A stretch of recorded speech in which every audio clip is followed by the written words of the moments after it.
구약성경 사무엘상 4장 19절에서 22절까지 말씀입니다.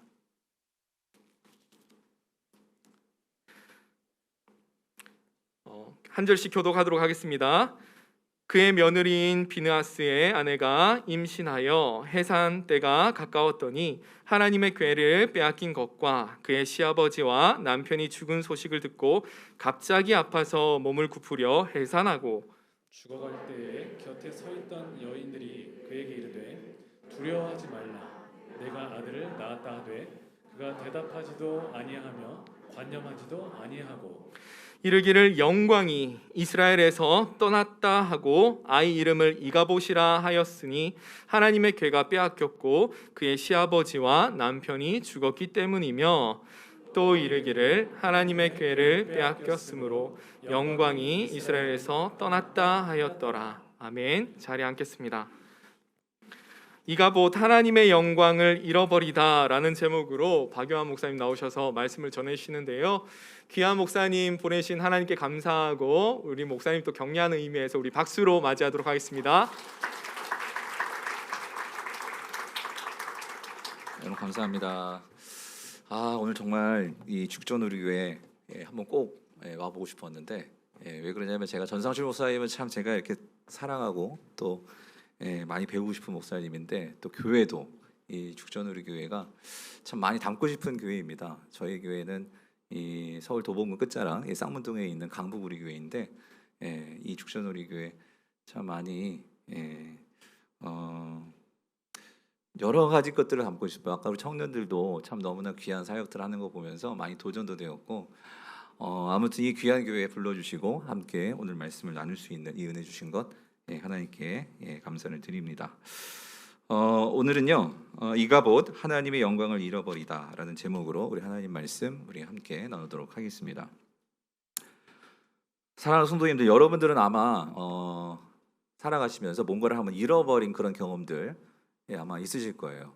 그런데 만약에 그 잃어버린 것이 뭐 물건이어도 소중한 것이면 정말 찾으려고 애를 쓰고 하지만 또 그게 또 생명이 있는 뭐 무슨 강아지라든가 뭐 그래서는 안 되겠지만 뭐 우리가 자녀들을 잃어버렸다 하면 얼마나 그것이 우리 애간장을 타게 만들고 또 얼마나 고통 속의 하루하루를 찾을 때까지 그렇게 애를 쓸까 하는 생각을 하게 되는데 오늘 우리가 읽은 이 본문이 사실은 이 잃어버림과 관련된 본문입니다. 그런데 이 잃어버림이 한 개인뿐만 아니라 이 한 가정과 그리고 한 나라에까지 그것이 비극적인 고통을 가져다 준 그 잃어버림에 관한 내용인데요. 오늘 본문이 말해주는 그 잃어버린 것은 도대체 무엇일까 하는 것을 우리가 함께 말씀을 통해서 살펴보고자 합니다. 그래서 여러분이 19절을 다시 한번 우리 같이 한번 읽어볼게요. 우리 19절 같이 읽어보겠습니다. 시작. 그의 며느리인 비느하스의 아내가 임신하여 해산한 때가 가까웠더니 하나님의 궤를 빼앗긴 것과 그의 시아버지와 남편이 죽은 소식을 듣고 갑자기 아파서 몸을 굽으려 해산하고. 아멘. 19절의 말씀은 좀 상황적인 배경이 있죠. 지금 이스라엘이 블레셋과 전쟁이 났어요. 그런데 그 전쟁 상황에서 이 엘리제사장의 둘째 아들의 아내인 그녀가 이제 출산하는 그 과정에서 있었던 아주 비극적인 그 사건이 오늘 본문의 중심 내용입니다.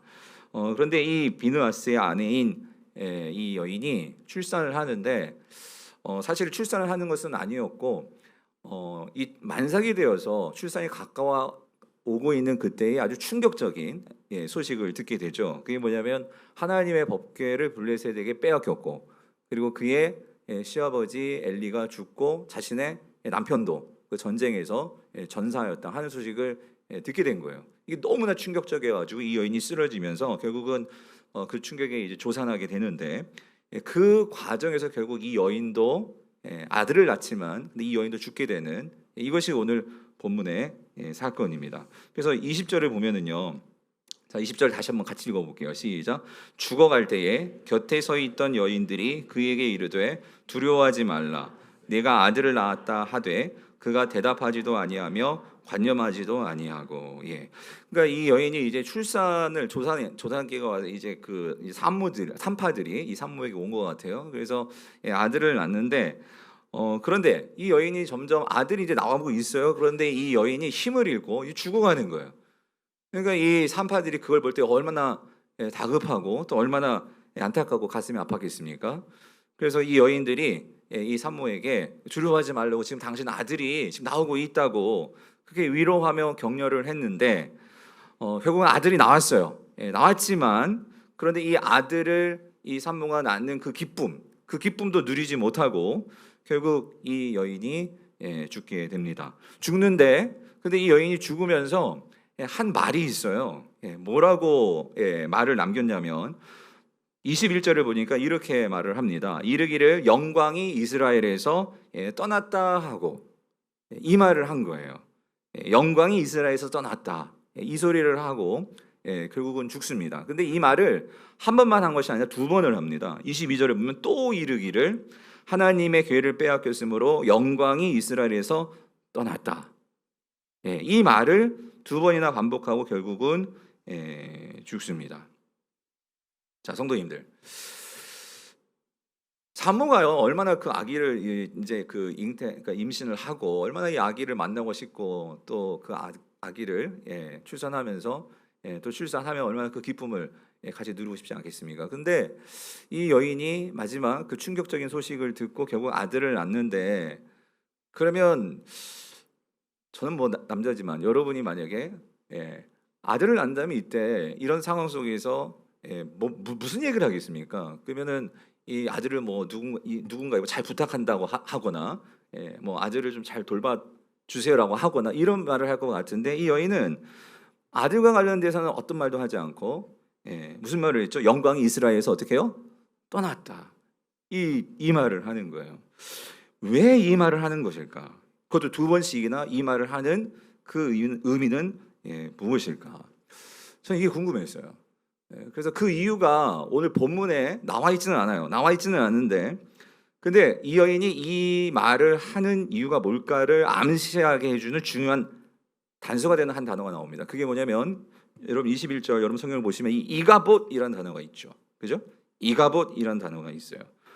이 이가봇이라는 단어의 중요한 그 이유가 담겨 있습니다. 이 이가봇은요, 그러니까 히브리어를 우리말로 그대로 발음대로 쓴 거예요. 쓴 건데 이 이가봇이라는 단어의 뜻이 뭐냐면 이것이 바로 하나님의 영광이 없다, 하나님의 영광이 떠나갔다, 혹은 하나님의 영광을 잃어버렸다라는 그 의미가 이가봇입니다.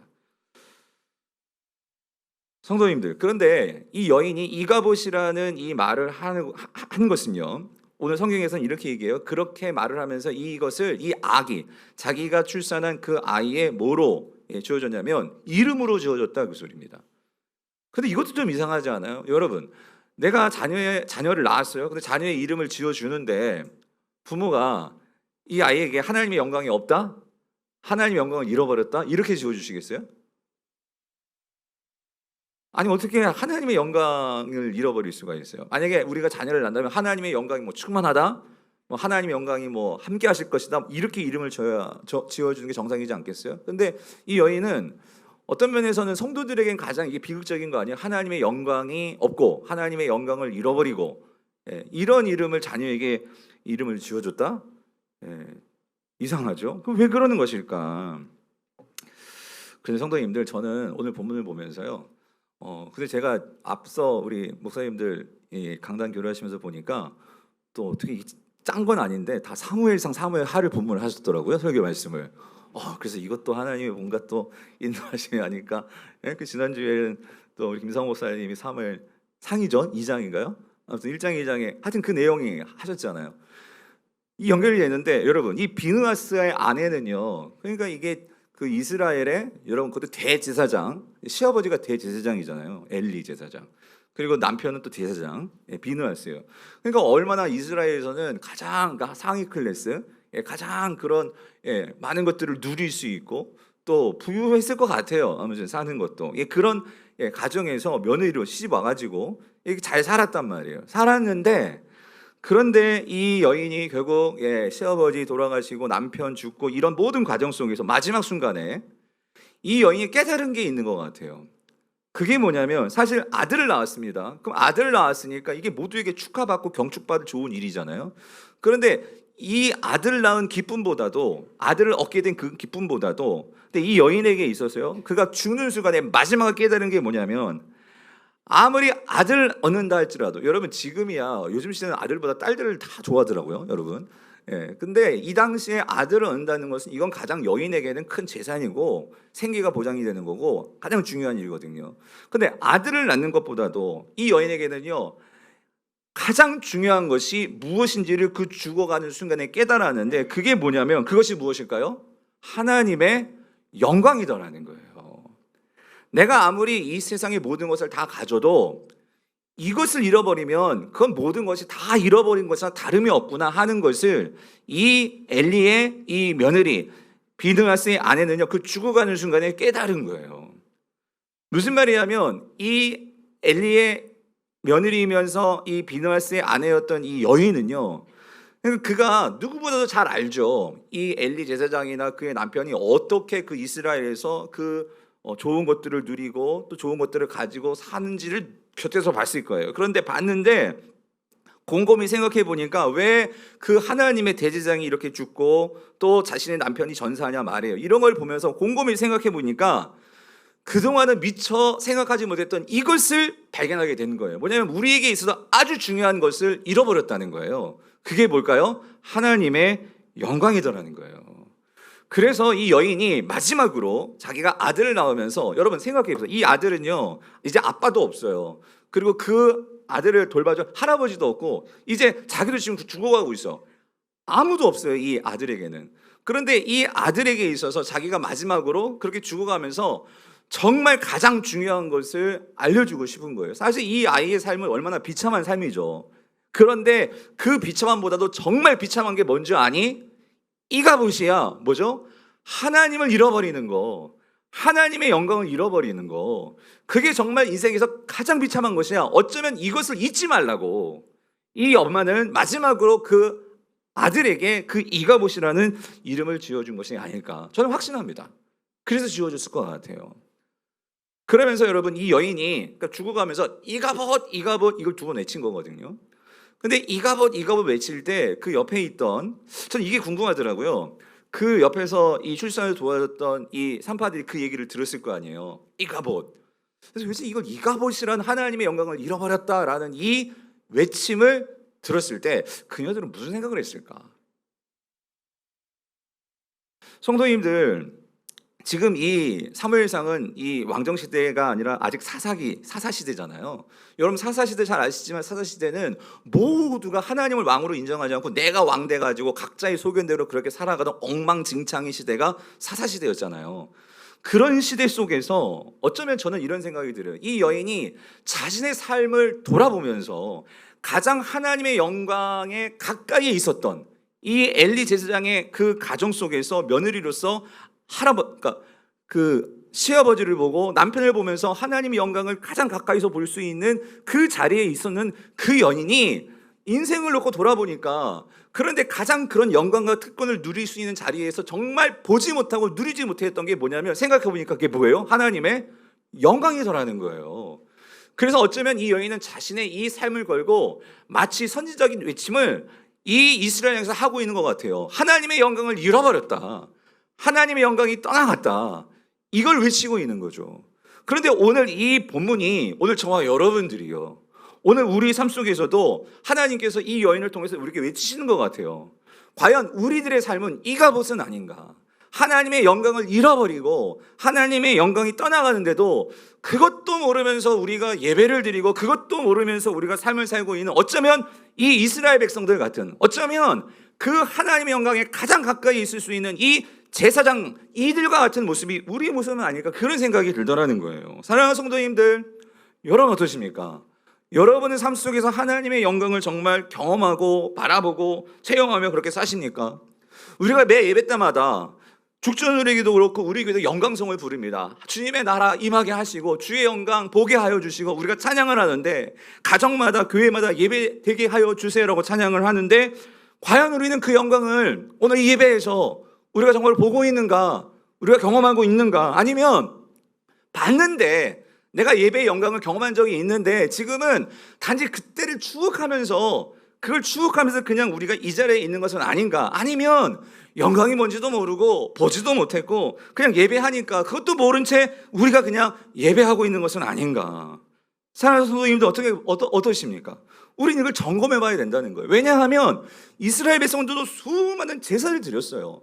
그 제사장들도 하나님께 제사를 드렸고 예배를 드렸어요. 그런데 그들이 정작 이걸 잊어버린 거예요. 그들에게는 하나님의 영광이 없었어요. 하나님의 영광이 없이 청산유수 같은 설교를 하면 무슨 소용이 있겠습니까? 하나님의 영광 없이 정말로 그 좋은 세션과 악기와 그런 찬양팀이 그런 찬양을 한다고 한들 하나님의 영광이 없는데 그게 무슨 소용이 있겠습니까? 그런 면에서 우리가 정말 하나님을 믿는 하나님의 백성 성도들이라면 이거 점검해 봐야 된다는 거예요. 하나님의 영광을 나는 잃어버린 것은 아닌가. 그렇다면 여러분, 하나님의 영광이 무엇입니까? 하나님의 영광, 우리가 많이 주의 영광 이곳에 가득해 아까도 찬양했고 물이 높은 것 같이 주의 영광이 온 땅에 충만하게 해달라고 했는데, 여러분 하나님의 영광이 뭡니까? 이 영광이라는 단어는요, 이게 히브리는 카보드라는 단어인데, 이 카보드라는 단어는요 본래 이 무게, 짐이라는 뜻이에요. 그래서 문자적으로 해석하면 하나님의 영광은요, 그러니까 하나님의 무게를 내가 느끼는 거예요. 그러니까 하나님의 이 크심을 내가 보고 그거를 내가 드러내는 거. 여러분 이게 하나님의 영광입니다. 그래서 다시 말하면 하나님의 영광이란 여러분 이런 거예요. 여러분 하나님을 만약에 좀 표현이 그렇지만 저울로 달면 그 무게가 몇 킬로 나가실까요? 말이 안 되는 거죠. 그러니까 여러분 인간이 하나님의 영광을 경험하는 이건 사실 말이 안 되는 겁니다. 우리가 어떻게 하나님의 그 무게를 우리가 짊어질 수 있겠습니까?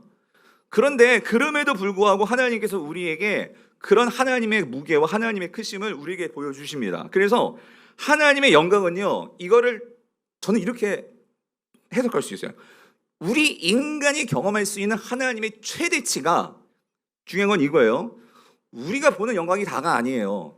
우리가 경험할 수 있는 단지 최대치라는 거예요. 최대치. 그 최대치가 하나님의 영광이라는 거예요.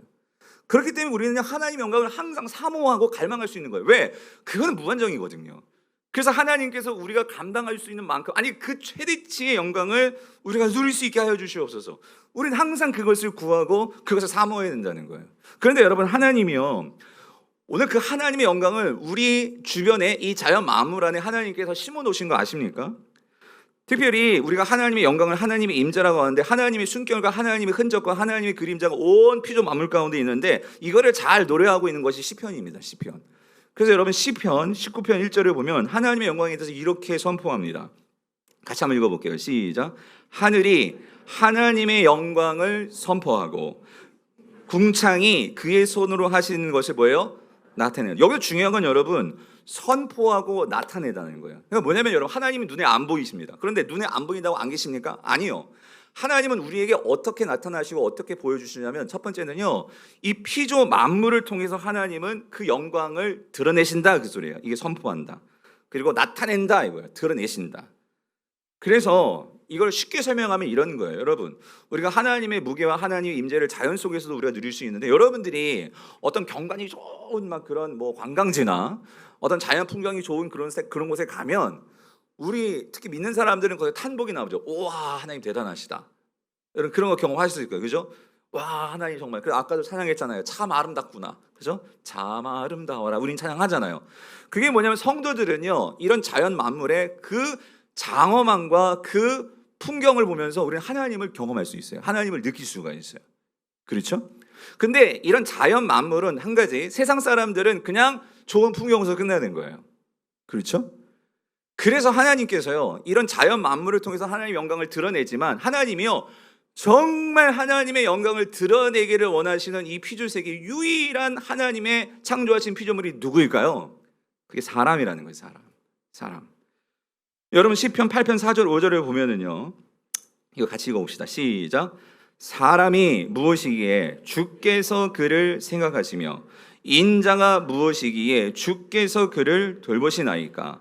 그를 하나님보다 조금 못하게 하시고 이 영화와 존귀로 관을 씌우셨나이다. 그러니까 무슨 말이냐면 여러분, 인간은요, 저와 여러분들은요, 하나님을 드러낼 수 있고 하나님을 나타낼 수 있는, 그래서 여기 나오죠, 5절. 우리는 하나님보다 조금 못한, 그래서 여기 영화 그랬잖아요. 영화, 이게 영광입니다. 하나님의 영광을 담을 수 있고, 담을 수 있다는 것은 드러낼 수 있다 그 소리고, 우리가 하나님의 영광을 경험할 수 있다 그 소리입니다. 그렇게 영화와 존귀로 우리에게 관을 씌우셨다, 우리가 그렇게 특별한 존재다 그 소리입니다. 그래서 여러분, 자연 만물은 성도들이 그것을 바라보고 그것을 경험함으로 하나님을 찬양하지만, 우리는요, 우리 직접 입술로 하나님을 찬양할 수 있습니다. 하나님의 크심을 나타낼 수 있고 표현할 수 있습니다. 그게 인간이라는 거예요, 인간. 그리고 오늘 이 예배는요, 그 하나님의 크심과 하나님의 영광을 먼저 내가 그 무게감을 누릴 때 우리는 그거를 표현할 수가 있죠. 드러낼 수 있게 된다는 그 소리입니다. 그래서 여러분, 신명기 26장 19절을 보면 하나님께서 왜 이스라엘을 애굽에서 출애굽시키셨느냐, 여러 이유를 설명할 수 있겠지만 중요한 한 가지, 영광과 관련해서 이렇게 설명하십니다. 이거 같이 읽어볼게요. 시작. 그런즉 여호와께서 너를 그 지으신 모든 민족 위에 어떻게 해요? 그러니까 이 뛰어난다는 거, 여러분 한번 생각해 보세요. 이스라엘 백성이 뭐가 뛰어납니까? 그 450년 동안 그 노예 생활하고 종살이 했는데, 정말 죄송해요, 찌질이 갖고 뭐 할 것도 없고 맨날 그 노예 생활하면서 그런 오합지졸 같은 그런 이스라엘 백성들이었는데, 그들을 건져내셔가지고 하나님께서 땅 주시고 율법 주시고 거기 들어가서 살라 하시고 그렇게 하시는 이유가 뭡니까? 하나님은 그런 약한 그들을 통해서 그들을 뛰어나게 하시고, 무슨 말이죠? 그들을 통해서 하나님의 영광을 드러내시기를 원하시는 거예요. 이 말은 다시 말하면 그들에게 하나님의 영광을 먼저 주시겠다 그 소리입니다. 그 영광을 내가 보고 그걸 드러낼 수 있게 하시겠다 그 소리예요. 그래서 찬송과 명예와 영광을 삼으시고 그가 말씀하신 대로 너를 내 하나님 여호와의 뭐요? 성민이 되게 하시리라. 거룩한 자가 되게 하시느라. 여러분, 우리는 거룩할 수가 없어요. 지금 여러분도 매일 성경하고 교체를 하시나요? 매일 성경 하세요? 네, 그죠? 지금 레위기 묵상하고 계시잖아요, 여러분. 여러분, 레위기에서 내가 거룩하니 너희도 거룩하라 말씀하시지만, 여러분, 하나님은 거룩하시지만, 여러분, 우리는 거룩할 수가 없어요.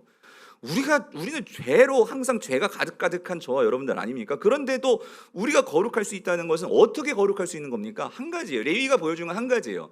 하나님을 가까이 할 때에만 거룩해질 수 있는 거예요. 하나님을 가까이 할 때만 우리가 하나님의 성품을 알고 하나님을 닮아갈 수가 있거든요. 다시 말하면 여러분, 오늘 하나님께서 이스라엘 백성들을 특별하게 그들을 구별하시고 구원하시고 하나님 백성 삼으신 것은, 하나님께서 그들과 함께함을 통해서 그들을 통해서 그들이 하나님을 닮아감으로 세상 가운데, 와, 이런 하나님의 그 백성들의 삶이 이런 거구나, 이것을 드러내므로 하나님은 온 세상 가운데 하나님의 영광을 보여주기를 원하시는 거예요. 사랑하는 성도님들, 오늘 하나님이 저와 여러분들을 왜 예배 자리로 인도하신 줄 아십니까? 여러분, 중요한 건 이겁니다. 하나님은 저와 여러분들에게 하나님의 영광을 보여주기를 원하세요. 여러분, 아멘이십니까? 이 예배를 통해서 여러분, 무엇보다도 여러분이 하나님의 영광을 보셔야 돼요. 왜 그러냐면, 내가 그 영광을 누릴 때, 볼 때 여러분들 이제 가정으로 들어가실 거 아니에요. 직장으로 들어가실 거 아니에요. 세상으로 들어가실 거 아니에요. 세상은 하나님의 영광을 볼 수가 없습니다.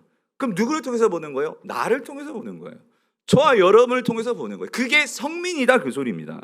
그런데 문제는 뭐냐면, 지금 그렇게 하라고 이스라엘 백성들을 지금 세워놨는데, 이 이스라엘 백성들이 언제부턴가 이 사사기 시대 자기가 왕 되겠다고 그러면서 수많은 세상의 방법을 따라가면서 하나님 잊어버리고 바알 숭배하면서 하나님의 영광이 떠나가는지 잊어버리지, 그걸 생각하지도 못하고 잊어버리면서 살았다 그 소리입니다.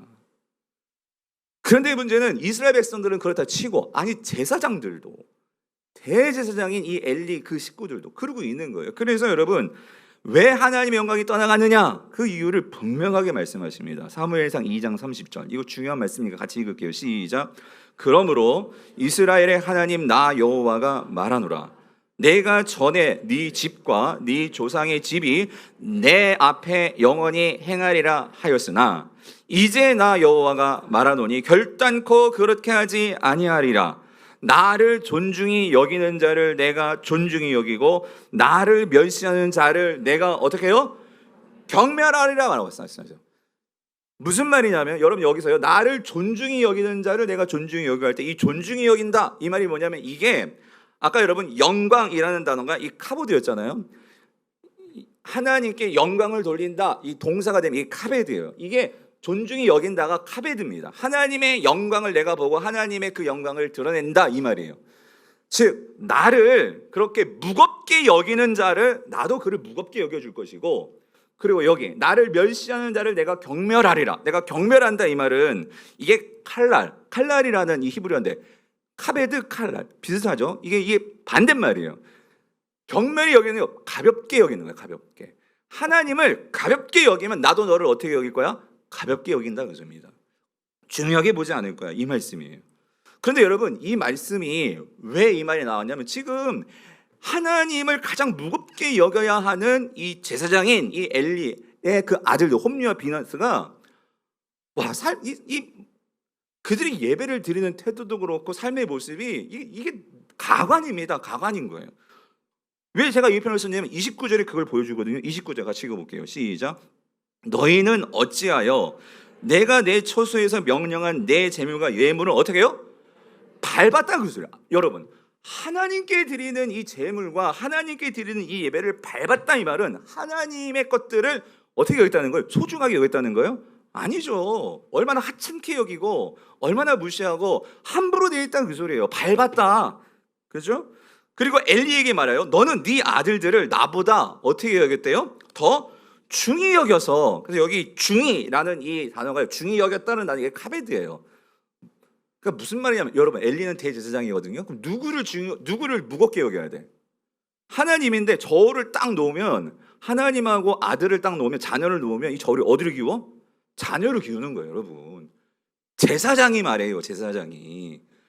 여기에 대해서 하나님이 그래서 뭐라고 말씀하세요? 그래가지고 내 백성이 이스라엘이 드리는 가장 좋은 것은 누구를 살찌게 해요? 너희들을 살찌게 했다. 이게 무슨 말이에요? 삶의 중심이 하나님께 있지 않고 자기 자신들에게 있는 거예요. 여러분, 이거 우리가 정말 심각하게 받아야 되는데 뭐냐면 이런 거예요. 우리에게 적용해보면 예배를 드리는데 예배의 중심축이요, 예배도 마찬가지예요. 하나님께 있지 않고 나에게 있는 거예요. 나에게. 그 무슨 말이냐면 하나님 모든 예배에 있어서 이게 내중심적이 되는 거죠. 하나님께 예배를 드리고 예배를 하고 하나님께 경배하고 하나님의 마음을 알고 하나님을 만나기 위해서가 아니라, 하나님 오늘 내가 정말 뭔가 위로를 받아야 되는데 하나님 내가 오늘 뭔가 이 확답을 받아가지고 뭔가 이 나의 어떤 삶이 잘 되고 성공하고 뭐 이런 모든 게 온통 나중심적인 거예요.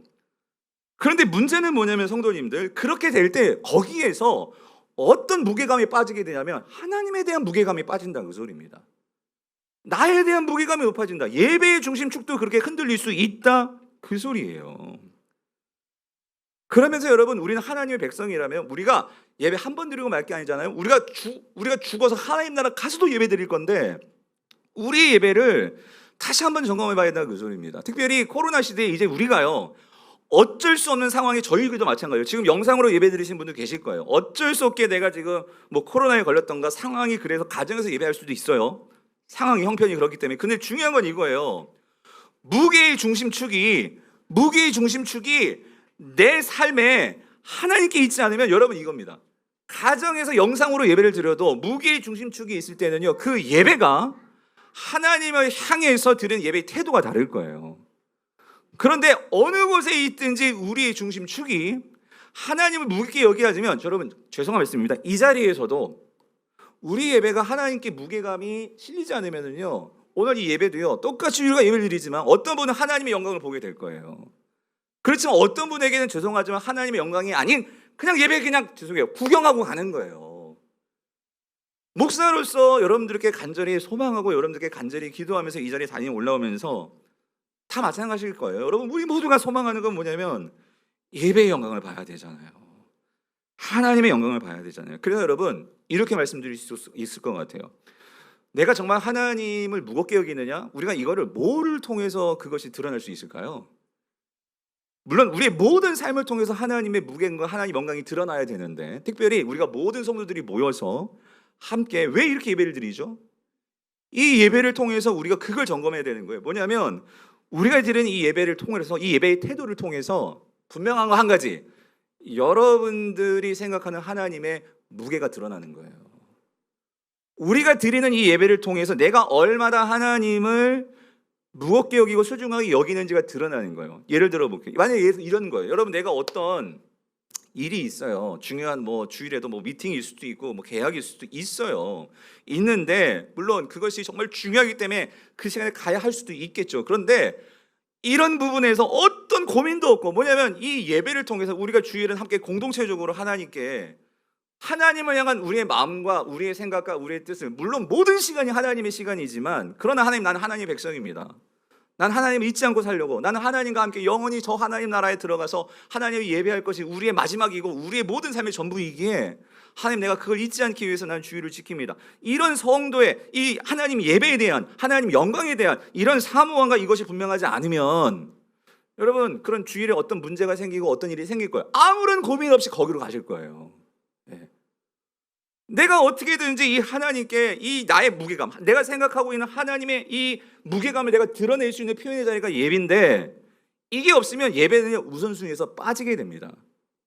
물론 한두 번 빠질 수 있다고 할 수 있겠죠. 그러나 여러분, 이게 한두 번이 아니고 제일 중요한 포인트는 뭐냐면요, 그 예배가 내가 어떠한 돈보다도, 어떠한 나의 어떤 사업의 어떤 성공보다도, 어떤 힘과 권력보다도 정말 내가 이 예배에 정말 하나님께 무게감을 두고 하나님께서 정말 얼마나 나에게 소중한 분이신지를 이 예배를 통해서 드러내고 표현하지 않으면, 여러분, 우리의 삶은요 결국은 이 세상의 것들에 다 끌려갈 수밖에, 다 흔들릴 수밖에 없다, 그 소리입니다.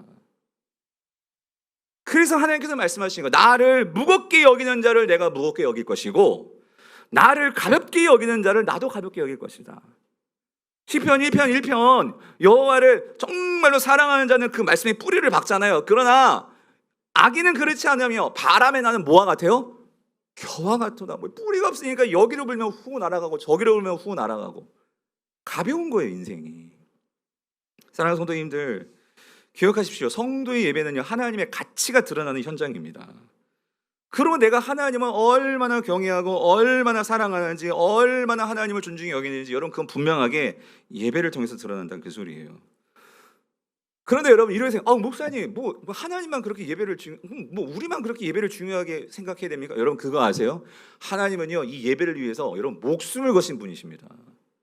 하나님은요, 오늘 저와 여러분을 이 자리에 앉혀놓으려고요 자신의 아들의 생명을 거신 분이시라는 거예요.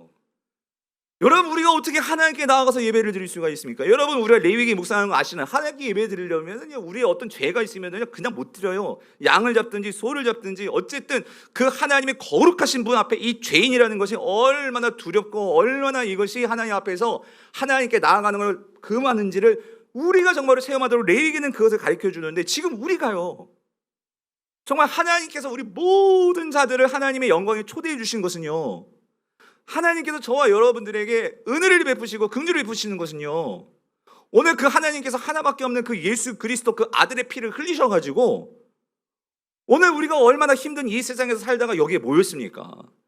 여러분, 한 사람 한 사람도 놓치지 않게 하시기 위한 하나님의 그런 사랑과 그 은혜의 확증이 예수 그리스도를 통해서 이 예배 가운데 우리가 하나님 만날 수 있도록 이 은혜를 주신 거거든요. 그런데 만약에 우리가 이러한 하나님에 대해서, 하나님의 이러한 목숨을 거시는 예배의 소중함을 우리가 이해하지 못한다면, 여러분, 우리 예배 함부로 할 수 있겠죠. 예배를 가볍게 여기고 하나님 무겁게 여기지 아니하는 그런 예배가 될 수가 있다라는 거예요. 그래서 여러분, 한 가지가 예를 들게요. 여러분, 성경에 보면 우리가 신약의 요한복음 4장을 보면 거기 사마리아 성에 이 사마리아 여인 예수님 만나는 이야기 나오잖아요, 그죠? 근데 제가 이 본문을 보면서 항상 궁금했던 게 그거였어요. 이 여인이 결국은, 여러분 잘 아시죠? 이 여인 인생에서요 정말 큰 상처와 아픔과, 정말 이 여인처럼 참 비참한 남편이 5입니다. 그러니까 5번이나 결혼을 실패한 거예요. 그리고 지금 사는 남편도 제대로 이거 그냥 돈 거지. 그러니까 남자들에게 정말 뒤통수 맞고 엄청나게 그렇게 인생이 속고 상처받고 그런 여인이에요. 그러다 보니까 뭐 나는 뭐 그렇게 살고 싶었나요?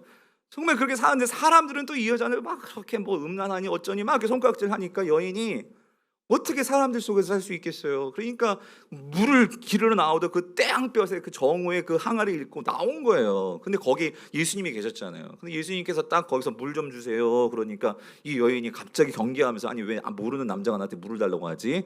예. 이런 상황에서 물 얘기가 흘러갔어요. 그러면서 당신 정말 이렇게 힘들죠. 정말 영원히 마르지 않는 그런 내가 샘을 아는데 내가 그 물을 주고 싶은데 한번 그 물 한번 마셔보시겠어요? 그러니까 이 여인은 자기 바가지도 없어가지고 자기 물도 못 얻어먹으면서 이런 생각을 하고 있었어요. 근데 대화를 하다가 근데 여러분 갑자기 이 물 얘기가 어디로 바뀌느냐? 무슨 얘기로 바뀌어요? 예배 얘기로 바뀌는 거예요. 예배 얘기로. 그래가지고 예수님과 얘기를 하다가 이 여인이 그래서 이 여자가 놀랬죠. 왜냐하면 자기가 감추고 싶었는데 자기가 그렇게 결혼 5번이나 실패하고 이걸 예수님이 딱 맞춰버리니까 이 사람 선지자다. 그러니까 선지자다 하는 걸 아는 순간 자기가 평소에 궁금했던 질문을 하는 거예요. 무슨 질문? 예배에 대한 질문. 참 이것도 여러분 만약에 예수님을 만나시면 혹시 만약에 저 대신 강단교를 진짜 예수님이 오셨어. 하늘에서 내려오셨어. 그럼 여러분 예수님께 뭘 묻고 싶으세요? 묻고 싶은 거 없으세요? 그러니까 큐티를 하셔야 돼요, 여러분. 큐티를 하셔야 돼.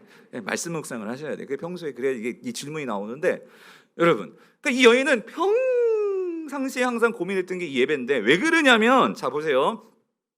그래서 예수님과 대화해서 이렇게 이제 예수님께서 이 말씀을 하시는 거예요. 여러분 잘 아시는 말씀. 요한복음 4장 23절 24절 같이 한번 읽어볼게요. 시작. 아버지께 참되게 예배하는 자들은 영과 진리로 예배할 때가 오나니 곧 이때라. 아버지께서는 자기에게 이렇게 예배하는 자들을 뭐예요? 찾으시느니라. 하나님은 영이시니 예배하는 자가 영과 진리로 예배할지라. 여러분 이거 너무 잘 아는 말씀이잖아요. 근데 이게 어떤 맥락에서 나온 말씀이냐는 거예요. 저는요 이 여인이 왜 예배를 말했을까? 이 여인 사마리아 여인이거든요. 그런데 아까 말씀드렸잖아요. 우물도 사람 피해서 그렇게 물기로 나왔는데 여러분 이 여인이 과연 요즘으로 말하면 이렇게 이 10시 예배 사람 많은 예배 와가지고 예배 드릴 수 있을까요? 여러분? 네? 사람들이 아우 저 여자 막 그냥 수근수근 거리는데 이 여자가 와가지고 예배 드릴 수 있겠냐고요. 근데 이 여인은 예배를 드리고 싶은 거예요. 어떻게 하면 나 같은 자도 정말 하나님께 예배 드릴 수 있을까? 그런데 지금 사마리아에서도 예배를 드리려는데 사람들이 이렇게 거리는 이렇게 뭐라고 막 수덕수덕거리고 손가락질을 하는데 그런데 지금 예루살렘 그 유대인들의 예루살렘 성전은 예루살렘이 있었잖아요. 근데 그 예루살렘 또 유대인들은 사마리아인이라고 막 손가락질 한단 말이에요. 여기도 가지 못하고 저기도 가지 못하고 예배 드릴 곳이 없어. 난 하나님께 예배하고 싶은데. 그래서 물은 거예요. 어디서 예배를 드려야 됩니까? 그랬더니 예수님께 뭐래요? 야 이제 그림산도 아니고 예루살렘도 아니야.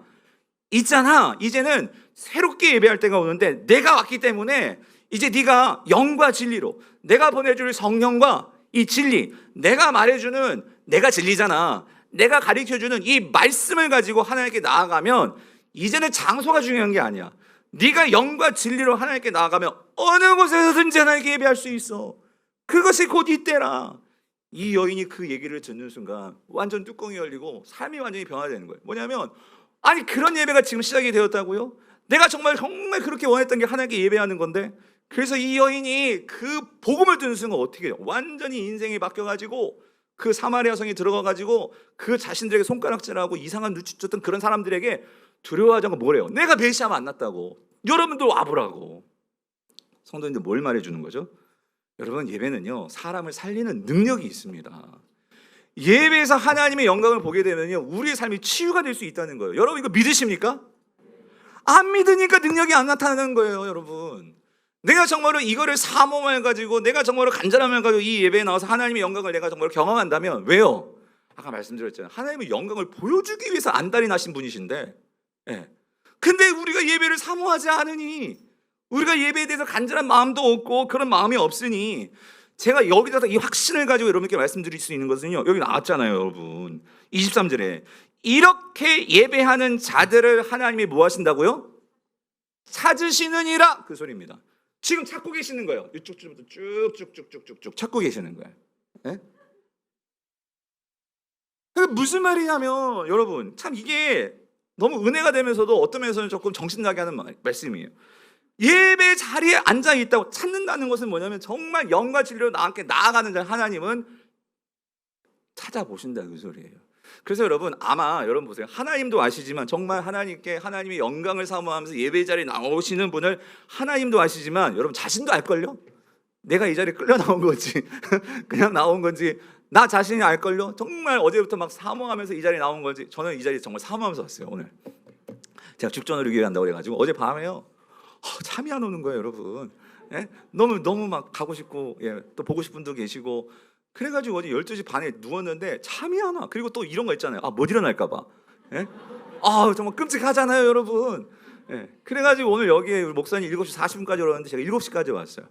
그래가지고 또 너무 일찍 오면 또 목사님들 또 막 괜히 또 그냥 아유 정말 뭐 유나 떤다 그럴까봐 그래가지고 또 저기 아파트에 가가지고 제가 차 대놓고 거기서 또 이렇게 기다리고 있었네. 빨리 40분 되라 40분 되라.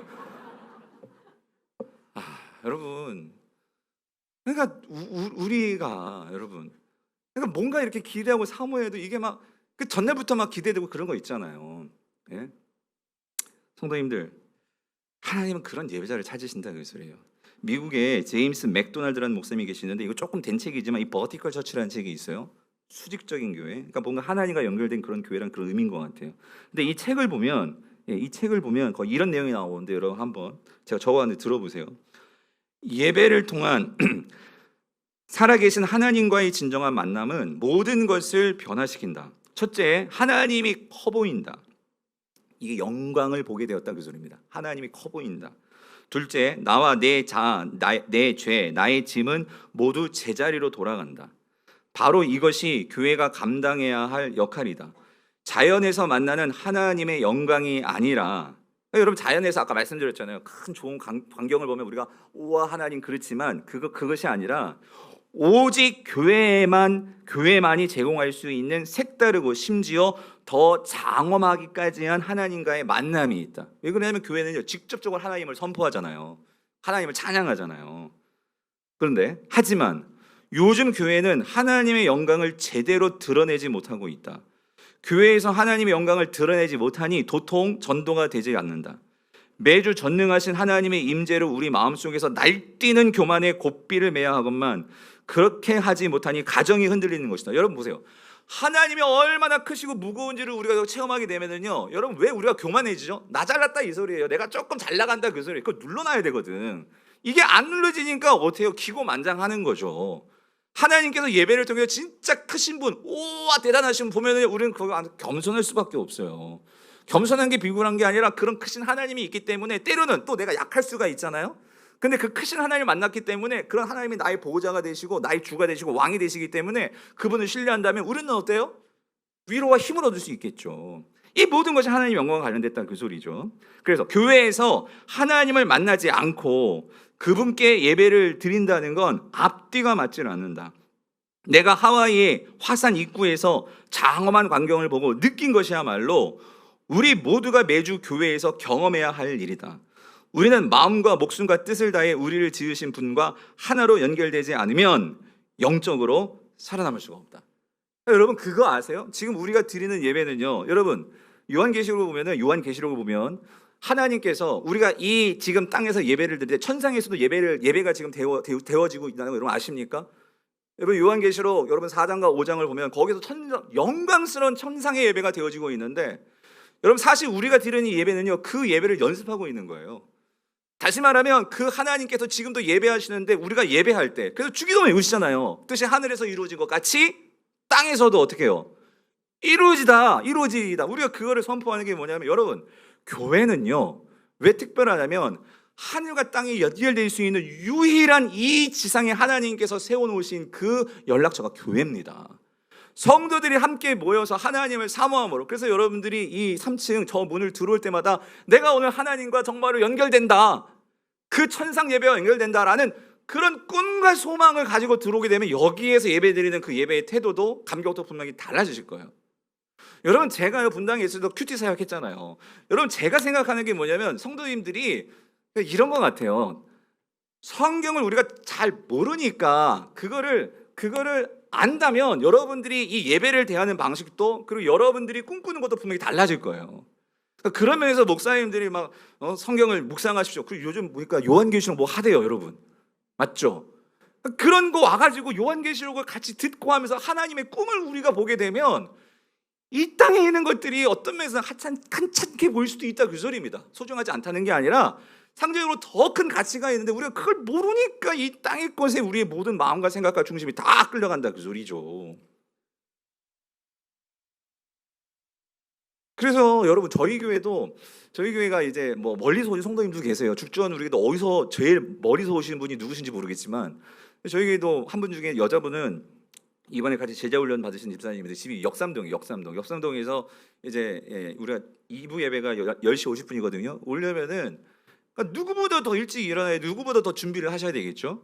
그런데 그 집사님이 그래요. 목사님, 저는 집이 먼데, 그러니까 자기는 문을 열고 나올 때부터 막 기대가 된대. 교회 가는 게 주일날. 참 그런 얘기를 듣면 너무 귀해요.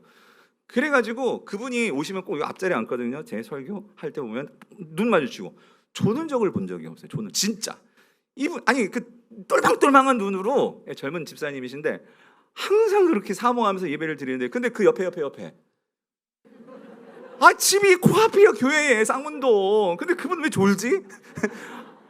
그러니까 제가요, 여러분 아마 분당 우리 교회 였던 분 기억하시고, 제가 그 삼부 예배 사회를 보았잖아요. 그러면 여러분 그 11시 예배 오시려고, 지금이야 좀 그런 게 코로나 때문에 그렇겠지만 줄 쓴 거 보셨죠? 10시부터 쫙 줄 서가지고 들어가려고, 일찍 들어가서 그 일찍 이 자리에 앉으려고. 그 제가 어느 교회를 가는지 이건 좀 궁금해요. 여긴 왜 비어 있죠? 아니 이 앞자리가 가장 집중하기 좋고 가장 은혜 받을 수 있는 자리인데, 맞다. 요즘은 제가 마스크를 안 쓰니까 그럴 수 있겠네요. 여기 앉으면 안 되겠다. 그런데 여러분 이 앞자리가 이렇게, 여기 제일 좋은 자리예요, 여러분. 하나님의 말씀에 집중할 수 있는. 그러니까 다시 말씀드리지만, 아니 우리가 정말 그렇게 말씀을, 그러니까 하나님을 사모하면 여러분 분명한 것은 내 태도가 달라져요. 말씀을 듣는 태도가 달라지고, 아마 여러분들 중에도 그런 분이 계셨을까 모르겠습니다. 우리 아까 우리 전정식 집사님 인사 나왔지만 전재훈 집사님, 그 인사 나왔지만, 그러니까 제가 온다고 하니까 여러분 잘 모르시는 분 계시지만 아시는 분은 또 기다렸을 거예요.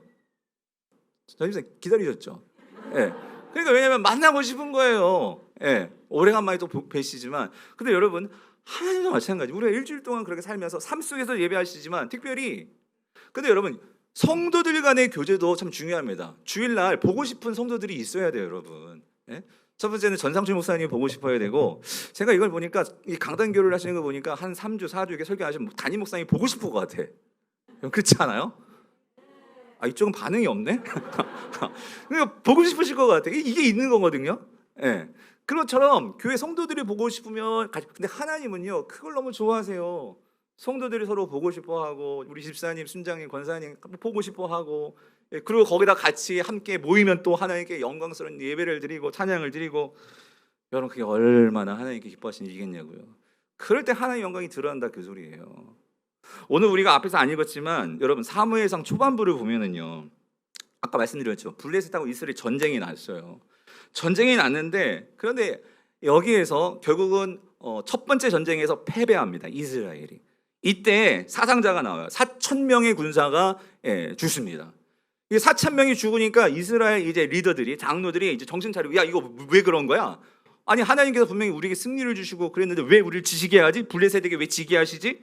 그래가지고 그들이 모여가지고 이제 분석에 들어가는 거예요. 분석에 들어갔는데 참 가관입니다, 여러분. 4장 3절을 같이 한번 읽어볼게요. 4장 3절 같이 한번, 이거 중요하니까 같이 한번 읽어볼게요. 시작.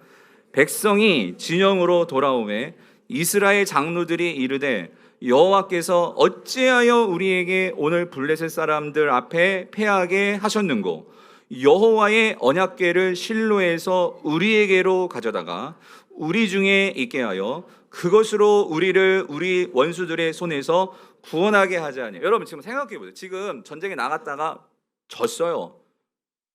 4,000명이나 사상자가 났어요. 근데 여러분 이 전쟁의 가장 중요한 핵심은, 하나님께서 왜 이스라엘이 이렇게 블레셋에게 지게 하신 걸까요?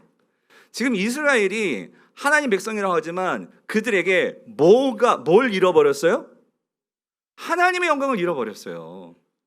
하나님께서 지금 이 블레셋과의 전쟁은 이들에게 정신 차리게 하시기 위해서요. 하나님의 영광을 다시 초점을 맞추고 그들에게 잃어버린 하나님의 영광 우리에게 오시옵소서, 이거를 생각하고, 그래서 하나님 앞에 회개하고 자복하고, 하나님, 우리가 하나님을 무겁게 여기지 않았습니다. 내가 나의 성공과 나의 성취와 내가 잘되고 우리 집 잘되고 우리 교회 잘되고 하여튼 나 중심적인 그런 생각으로 나의 무게 중심이 나에게만 있어 나를 무겁게만 했습니다. 이거를 회개해야 되는데, 여러분 여기 보세요. 오늘 4장 3절에서 모든 가장 많이 나오는 그것도 여기 이 한 절 속에요 5번이나 반복되는 주어는요 뭘까요? 우리입니다. 하나님이 아니에요. 여호와 한 번 나와. 나머지 다 우리예요. 보세요. 우리에게로 우리에게로, 우리 중에 우리를, 예? 다 우리야. 무슨 말이냐면 이들은 회개고 이거 없어요. 어떻게 해야 이기냐 그 소리. 어떻게 하냐, 어떻게 이길 수 있냐. 그래서 보니까 딱 보니까 지금 우리에게 없는 게 있어. 저들은 블레셋에서 막 그냥 그 자지의 신들을 갖고 와서, 여러분 고대의 전쟁은 신들의 전쟁이었잖아요. 그래서 지금 우리가 뭔가 신을 과시해야 되는 것 같아. 그래서 뭔가 있어야 될 것 같아. 그러니까 보니까 뭐가 없어. 법궤를 가져와야 될 것 같아요. 법궤. 왜냐하면 여호수아 때도 보면 우리 선조들이 여리고성 무너질 때도 법궤를 앞세우고 빙빙 돌았거든요. 그러니까 이 법궤가 없어서 그런 거구나. 그래가지고 이들이 뭐 하냐면, 야 빨리 법궤 갖고 와. 법궤 갖고 와. 그런데 여러분, 하나님의 영광도 모르고 하나님의 임재도 모르는 자들이, 여러분 법궤는요 하나님의 영광과 임재를 상징하는 거잖아요. 그거 자체가 하나님 아니잖아요. 그죠? 법궤가 하나님이에요? 아니잖아요. 상자예요, 상자. 그런데 하나님을 정말로 사모하고 하나님을 정말로 영광을 아는 자들이 그거를 짊어진다면, 하나님을 의지하면서 하나님과 함께 나아가는 그런 상징적인 물이 될 수 있겠지만, 하나님에 대해서는 관심도 없고 하나님의 영광도 모르는 자가 법궤를 갖고 있는, 그건 하나의 부적이죠. 다시 말하면 하나님을 나의 성공을 위해서 하나의 도구화 시키는 거예요. 도구화. 여러분, 하나님은 우리의 도구가 될 수 있는 분이 아니십니다. 우리가 하나님의 도구 돼서 하나님의 영광을 나타낼 때 나도 잘 되고 하나님께 영광이 되는 것이지, 여러분 어떻게 하나님을 도구합니까? 그런데 지금 장로님들이 하신 일이 뭐냐면 하나님을 도구하고 있는 거예요. 야 빨리 법궤 갖고 와. 근데 일단 가관이 뭐냐면, 이 법궤를 누가 갖고 오느냐? 홈리와 비느하스가 갖고 오잖아요. 이스라엘에서 제사장이면서 가장 하나님의 영광을 무시하고 하나님의 영광을 몰랐던 그 홈리와 비느하스가 그 법궤 갖고 온 거예요.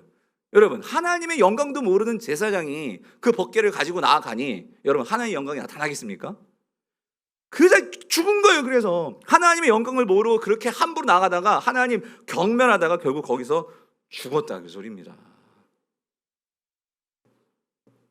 그래서 오늘 10절 11절 보세요. 블레셋 사람들이 쳤더니 이스라엘이 피하여 각기 장막으로 도망하였고 살육이 심히 커서 이스라엘 보병이 엎드린 자가 몇 명? 전 이걸 보고 너무 가슴이 아픈 거예요. 4,000명에서 끝날 수 있었는데, 여러분 정신 차렸으면 4,000명에서 끝날 수 있었는데, 이 정신을 못 차리니까 하나님의 영광을 잃어버린지도 모르니까 온통 나에게만 관심이 있다 보니까 그 하나님을 놓쳐버리니까 결국 3만 명이 그냥 다 죽어버린 거예요. 네.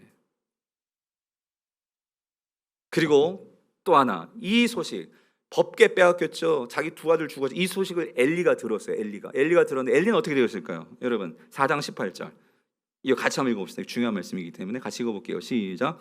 하나님의 궤를 말할 때에 엘리가 자기 의자에서 뒤로 넘어져 문 곁에서 목이 부러져 죽었으니 나이가 많고 비대한 까닭이라.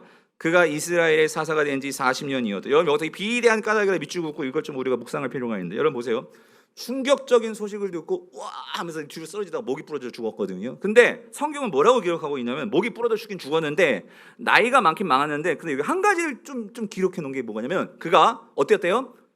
비대했다. 근데 여러분 이게요 참 성경은요 정확한 것 같아요. 이거를 히브리 성경을 보면 이게 비대하다라는 게 아까 제가 계속 말씀드렸던 무겁게 여기다라는 이 카베드라는 동사를 썼어요. 카베드. 그러니까 하나님을 무겁게 여기다라는 이 단어를 우리가 카베드를 쓰는데, 여기서 엘리 제사장이 죽은 이유가요, 그가 무게가 나갔다 이 소리야. 그러니까 뚱뚱했다 그 소리가 그냥 진짜 뚱뚱했다 이거라기보다도 성경은 뭘 말해주려고 하냐면 이건 것 같아요. 뭐냐면 엘리 제사장이 그렇게 죽은 것은 단지 뚱뚱했다라기보다도 중요한 게 뭐냐면요, 하나님께 영광을 돌려야 하는 그 대제사장이 하나님을 무겁게 여기지 않고 누구를 무겁게 여겼어? 자기 자신을 무겁게 여겼다 그 소리입니다. 예. 그랬을 때 이 모든 사단이 난 거예요. 이런 비극적인 일이 나타났다 그 소리입니다. 사랑하는 성도님들, 오늘 하나님께서 저와 여러분들에게 이 영광스러운 아들의 핏값으로 세우신 이 영광스러운 하나님을 만날 수 있는 자리에 우리를 불러주신 것은, 여러분 우리를 무겁게 하기 위해서가 아니에요. 여러분요 요즘은요 다 다이어트하고 다 살 빼려고 하는데, 예? 여러분 그것보다도 이 얘기는 하지 말았어야겠다. 성도님들, 제가 드리고 싶은 말은 뭐냐면, 여러분 진짜 세상에서도요 자기 몸매 관리하겠다고 살 빼는데, 여러분 하나님을 정말로 우리가 무겁게 여겨야 되는데, 우리 인생에 내가 조금 잘 나가겠다고 여러분 나를 그렇게 무겁게 여기고 나를 높이는 거, 여러분 그게 무슨 의미가 있겠냐는 거예요. 오늘 특별히 우리가 하나님의 백성들이라면 우리가요, 하나님은 저와 여러분들을 창조하실 때 그냥 단지 내 인생 무겁게 하라고 우리의 삶을 만드셨을까요? 창조하셨을까요?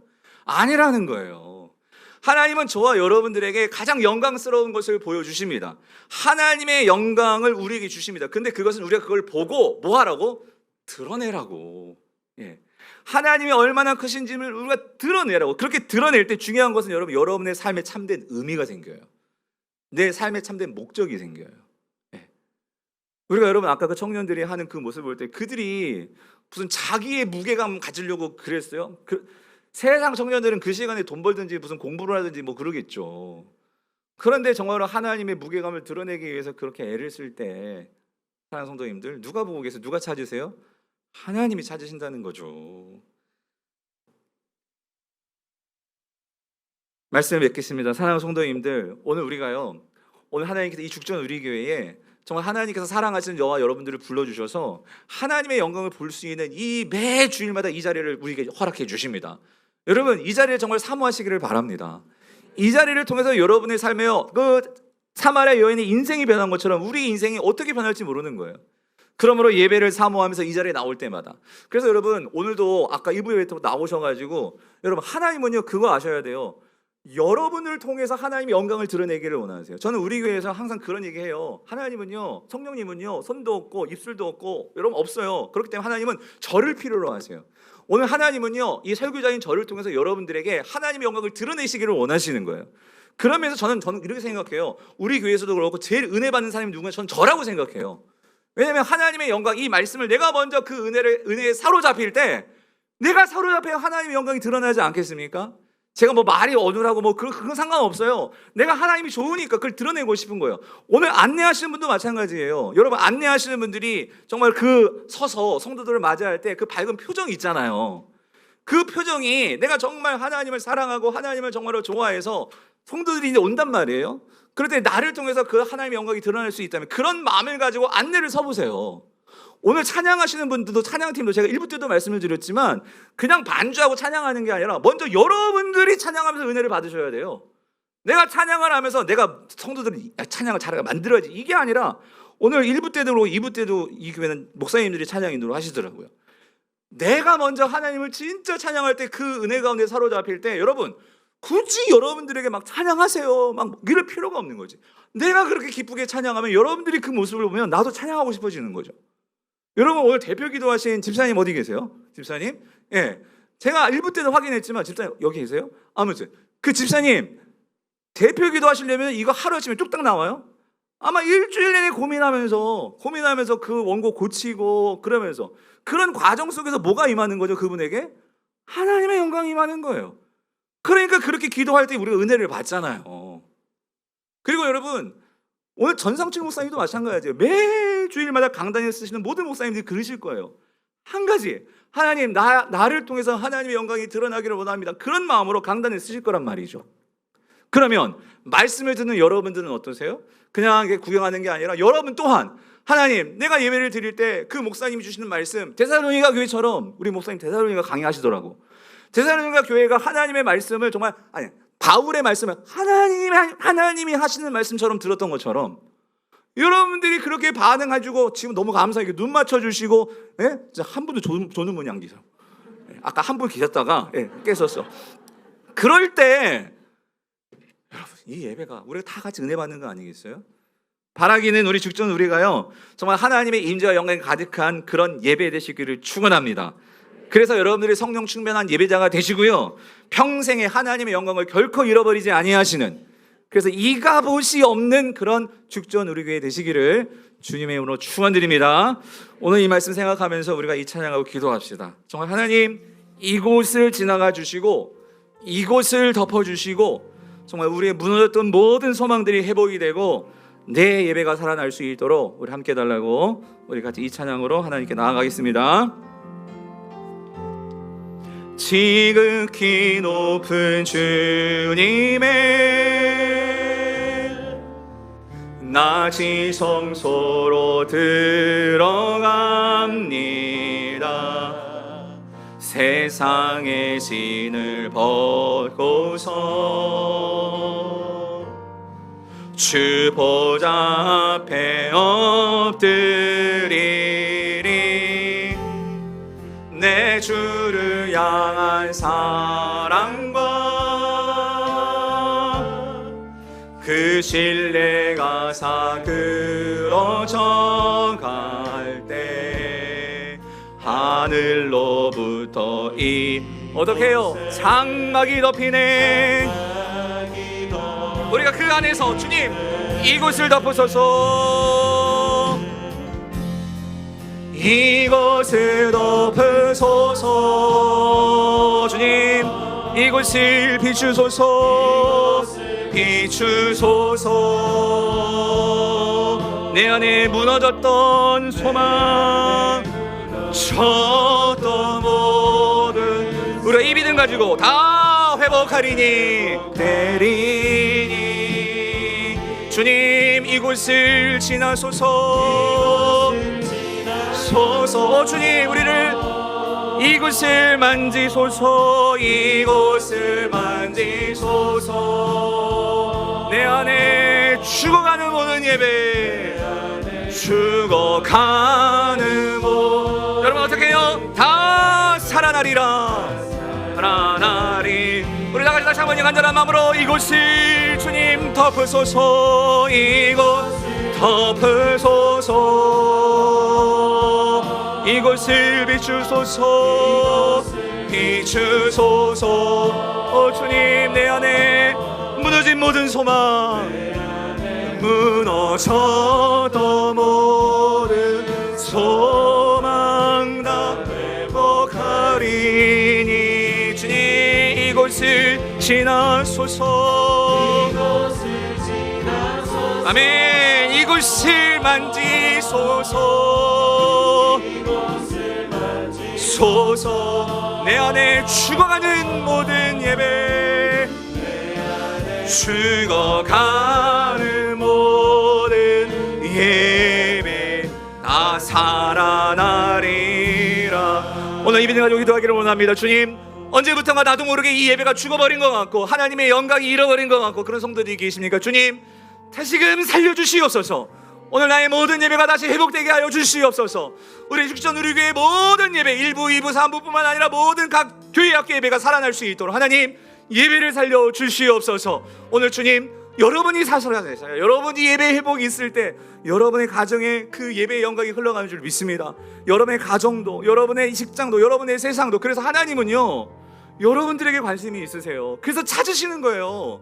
부어주려고, 그냥 찔끔찔끔 주는 게 아니라 부어주려고. 근데 우리의 마음의 중심이 딴 데 가 있으니까 여러분 그러면 안 되잖아요. 하나님 오늘 나의 마음가짐에 정말 무너진 소망들, 특별히 이 예배 가운데 지금 삶의 문제로, 경제적인 문제로 정말 많은 어려움 속에서 정말 지난 밤에도 눈물을 흘리면서 오신 분들 계실 거예요. 여러분 그러나 여러분들 하나님의 영광을 만날 수 있는 자리가 주일 예배마다, 아니 우리의 삶의 예배마다 있습니다. 여러분 그 예배를 붙드십시오. 그래서 하나님 우리를 살려달라고, 우리 모두를 살려달라고. 그래서 하나님의 영광이 이 땅 가운데 나를 통해서 흘러가는 그런 통로 되게 해달라고. 다 같이 우리 주일이지만 주여 한번 외치시고 통성으로 함께 기도하시겠습니다. 주여